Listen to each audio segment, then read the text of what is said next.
오늘 새벽 가운데 은혜 충만한 기도의 시간 되시기를 바랍니다.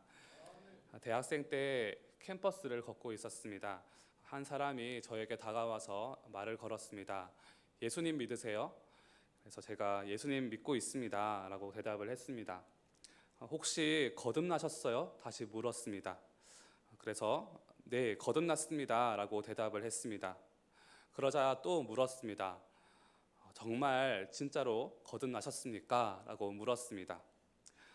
그렇게 저에게 다가와서 말을 건 분은 자신을 목사라고 소개를 하면서 자신도 옛날에 거듭났다고 생각을 했는데 예수님을 깊이 만나고 보니 옛날에 그 믿음이 거듭나지 않은 것이었다라고 이야기를 하면서 저에게 말을 걸어왔던 것입니다.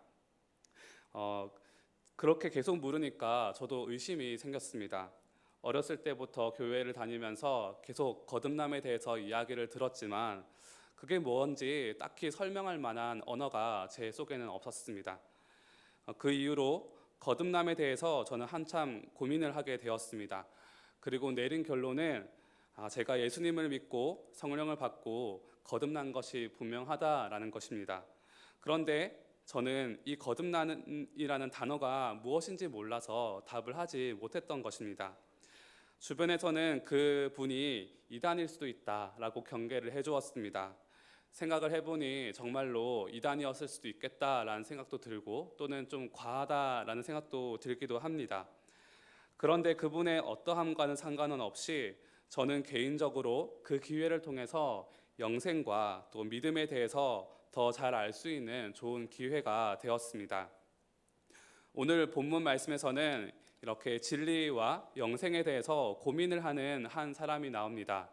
그리고 그에게 적절한 질문을 던지고 있는 전도자 한 분이 나옵니다. 고민을 하는 사람은 니고데모이고 또 전도를 하는 사람은 바로 예수님이십니다. 니고데모는 특별한 이력을 가지고 있는 사람이었습니다. 유대인의 지도자이고 또 바리새파 사람이었습니다. 랍비라고 불릴 만한 그런 분이었습니다. 또 유대인들의 최고 의결 기구인 산헤드린 공회원이었습니다. 이 공회에서는 예수님을 십자가에 못 박는 재판을 나중에 하게 됩니다. 그런 유대교의 최고층에 위치한 분이었습니다.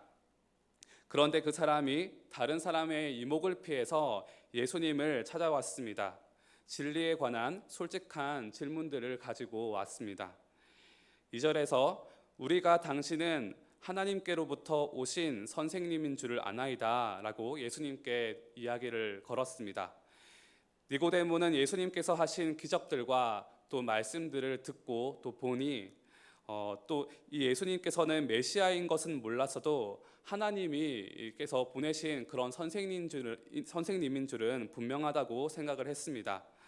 똑같이 기적을 보고 들은 수많은 사람들이 있었지만 그 중에 특별히 니고데모가 예수님을 알아보았던 곳입니다.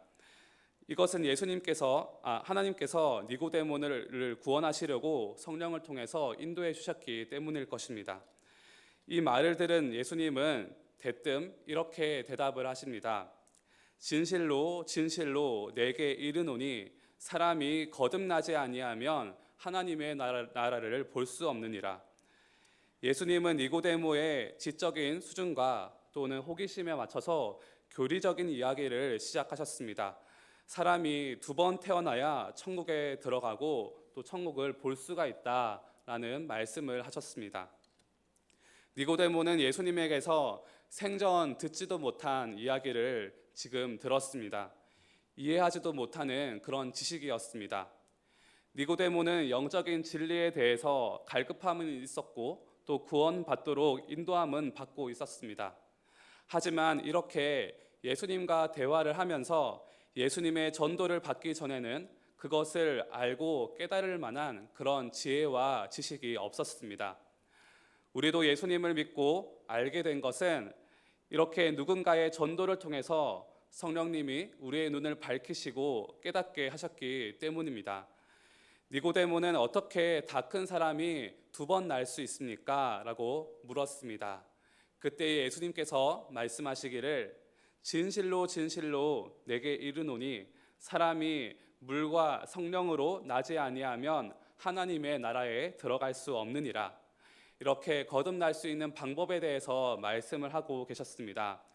육신으로는 한번 태어났지만 이제는 성령으로 태어나야 한다라고 말씀을 하셨습니다.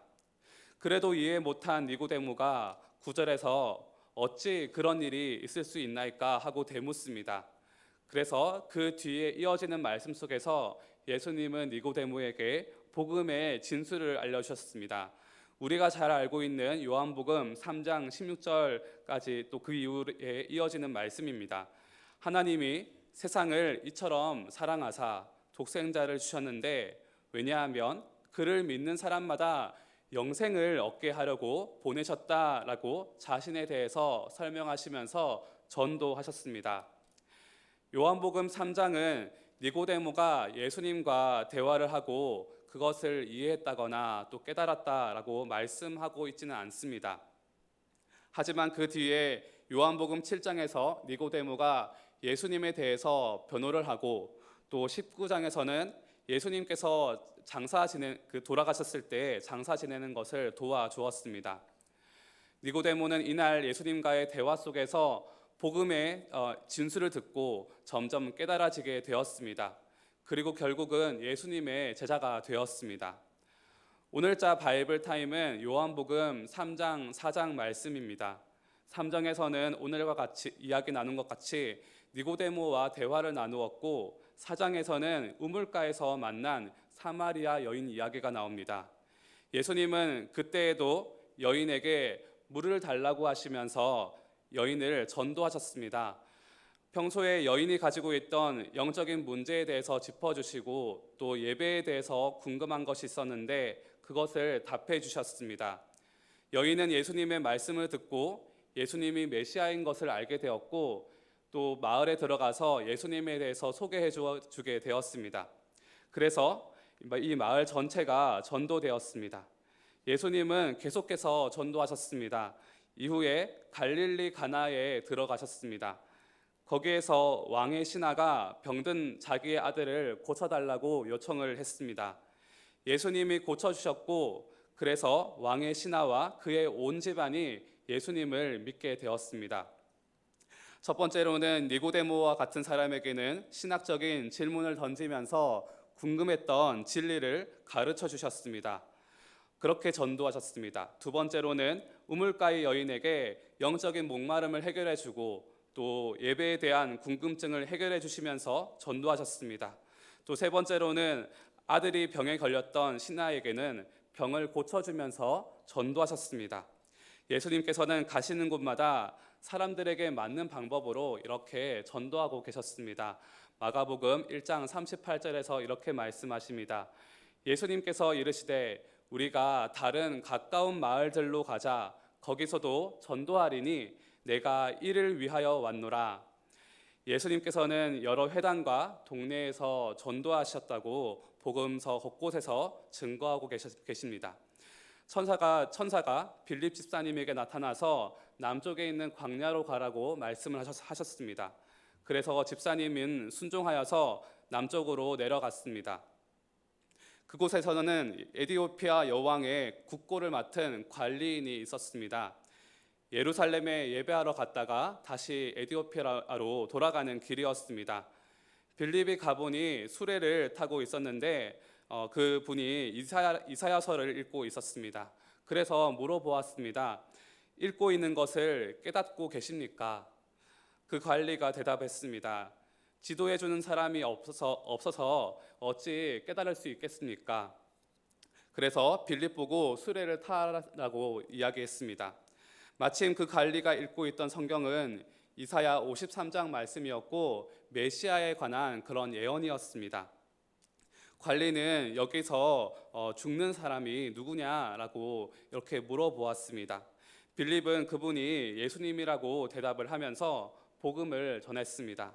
그 이야기를 듣고 내시가 그 자리에서 세례를 받고 예수님의 제자가 되었습니다. 로마서 10장 13절 14절에서는 이렇게 말씀하고 계십니다. 누구든지 주의 이름을 부르는 자는 구원을 받으리라. 그런즉 그들이 믿지 아니하는 이를 어찌 부르리요? 듣지도 못한 이를 어찌 믿으리요? 전파하는 자가 없이 어찌 들으리요? 주의 이름을 부르는 자가 구원을 받는다고 말씀을 하시는데, 전파하는 소리가 있어야 듣고 또 들어야 믿을 수가 있고 또 믿어야 예수님을 부를 수 있다고, 그렇게 또 이름을 부를 때에 구원을 받는다고 말씀을 하십니다. 결국에는 누군가가 구원을 받기 위해서는 제일 처음 단계인 전파하는 소리가 있어야 듣고 믿어서 구원을 받을 수 있다는 말씀입니다. 니고데모는 유대인 중에서 성경을 아는 지식으로는 1% 안에 들었을 것입니다. 하지만 니고데모도 스스로 그것을 깨닫고 알만한 지혜와 지식이 없었습니다. 예수님께서 전도해 주셨기 때문에 깨달을 수가 있었습니다. 그처럼 세상 그 어느 누구도 말씀을 들어야만 깨닫고 믿을 수가 있습니다.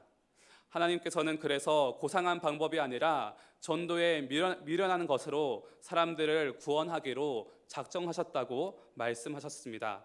우리가 전하지 않으면 아무도 듣지 못하고 또 구원도 받지 못합니다.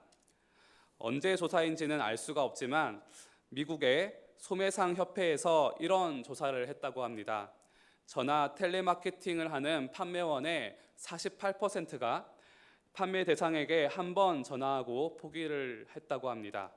또 두 번째, 판매원의 25%는 두 번 전화하고 포기를 했습니다. 그리고 15%는 세 번 전화하고 포기를 했다고 합니다. 이 말은 전체 88%의 텔레마케팅 판매원이 한 번에서 세 번의 전화로 판매를 포기했다는 것입니다. 그런데 나머지 12%만이 끈질기게 전화를 했고, 이 12%의 판매원이 전체 판매량의 80%를 차지했다고 합니다. 그 반대로는 또 88%의 판매원은 전체 판매량의 20%밖에 팔지 못했다고 합니다. 이것을 우리 전도에도 적용해 볼 수가 있습니다. 한 번, 두 번 거절해도 포기하지 말고 계속해서 복음의 씨앗을 사람들의 마음에 뿌리는 우리가 되기를 바랍니다. 얼마 전에 제가 새벽 설교에서 제 고등학교 친구들에게 전도했던 이야기를 나누었습니다. 며칠 전에 한 친구에게서 연락이 왔습니다. 네가 다른 친구들보다 말빨이 센 것 같다 라고 이야기했습니다. 갑자기 이런 문자를 보내는 것을 보니 아마 그때 같이 나누었던 이야기들이 마음에 남아서 문자한 것이 아닐까 지금 추측해 보고 있습니다. 그 친구는 제가 고등학교 때부터 전도하고 싶었던 친구이고 몇 번 교회 수련회에도 같이 갔었고 또 이제는 봉사활동 때문에 교회에 몇 번 나가고 있다고 이야기를 했습니다. 계속해서 마음의 씨앗을 뿌리고 기도의 물을 줄 때에 하나님께서는 언젠가 구원해 주시리라 믿습니다. 우리 모두가 어디를 가든지 항상 전도했던 예수님처럼 가는 곳마다 또 어느 때마다 전도하는 명성제일교회가 되기를 소망합니다. 함께 기도하겠습니다. 주님 감사합니다. 우리에게 복음을 알려주시고 깨닫게 하시고 또 구원받게 하심을 감사드립니다.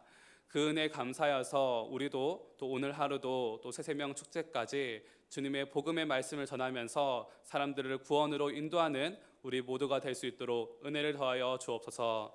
이 모든 것 예수님의 이름으로 기도합니다.